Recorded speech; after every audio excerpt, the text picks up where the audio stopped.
Hi everyone, welcome to Secrets of the Squid. I'm She and I am your squid. I don't know if you know, but Halloween is coming. Yeah. Halloween is like hands down my favourite time of year. I just love it. I love the spooky vibes. So going on that, what we're going to do today is make some demon portals. Oh, like this. Let me find this one. And this, like look at them. You see, they are actually flat, but they have like a demon coming out there. Yeah, so we're going to look at doing that. This is actually a take on the crushed velvet effect. I was messing around with the crushed velvet effect. I thought, ooh, what if we do this? And it's turned out like that. So I thought I'd share it with everyone because I actually really like the effect. And there are so many possibilities you can do with it. The crushed velvet effect, for those that don't know, is this. You see that sort of material looking thing in the background? That's not material, that is literally just resin. And how you do that is you put a layer of resin down and then you cover it in cling film, or if you're in America, saran wrap, whatever it is, and you squiggle it up to make it all crunchy. And then when it dries, you take that off and you're left with that sort of effect, which you can then paint and do whatever you want to. But that is the crushed velvet effect. I don't know who originally created that. If you do, then hit me up in the comments, let me know so I can shout them out. But yeah, so the demon portals that I've made, these actually have little hooks on the back so you can hang them on the wall and make them more portal like, is a take on the crushed velvet effect, and we will go through in the video. Please, if you enjoy the video, don't forget to hit that like button and subscribe. Thanks, and I hope you enjoy. Bye. So you're going to choose your mould. I've chosen the standard 10cm one. Excuse the shaky camera. I don't know what I was doing. But I'm pouring in some resin here. It's just clear resin. That's all you want. Don't fill up the entire mould. Just go about halfway down. Now I've left this for about an hour and now I'll come back to it. I'm just using my little stirrer stick there to see, because what you want is the resin to be a little bit thicker than when you first pour. And then there's me kicking the camera again. That's a skull that I had made. It's a little resin skull from before, and that's the shape I want. I'm taking my cling film, I've cut a piece out, and I'm going to stretch it over the mould. I'm doing this because I want that look of that skull bursting through. So to get that, you need to stretch it out. I'm taking my resin skull and I'm going to put it on top of the cling film and press it down into the resin. As you can see, I'm going to do that now, pushing that down. And because the resin is a little bit thicker, it's going to stay in that shape and just surround that skull shape and surround the cling film. If you want it a bit more crinkly, then crinkle up the cling film.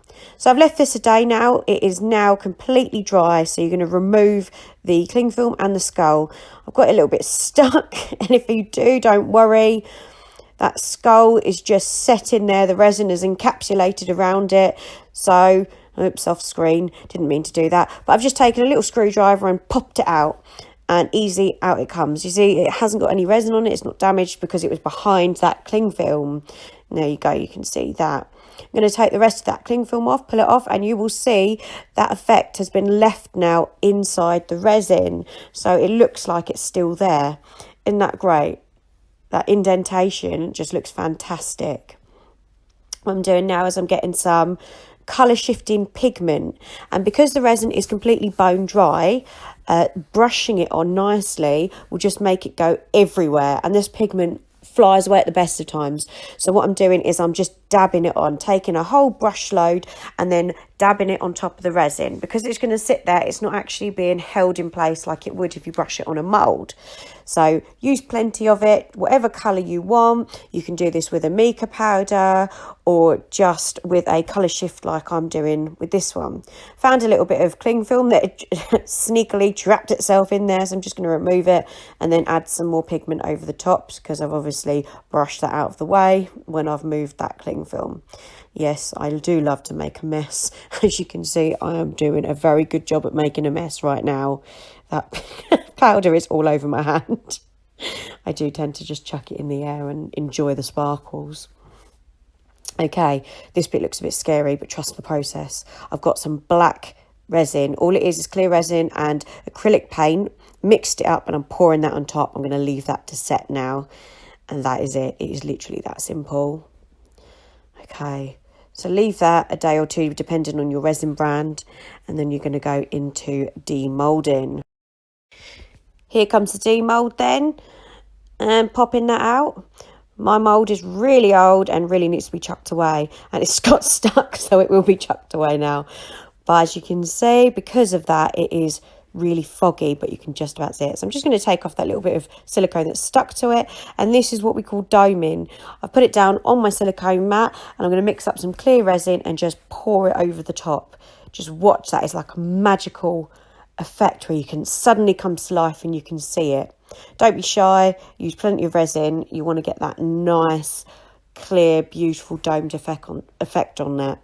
And look at that, you can see that little scully through that, my little demon, and it just looks incredible already.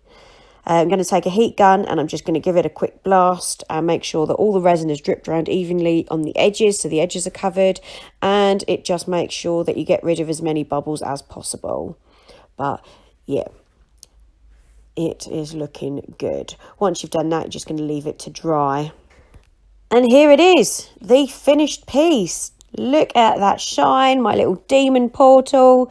It looks amazing. But think of the possibilities that can go with this. You put letters in there, any shapes, anything like that, and you get that awesome clear top with a background to it. Hope you've enjoyed the video. If so, don't forget to hit like and subscribe. See you next time.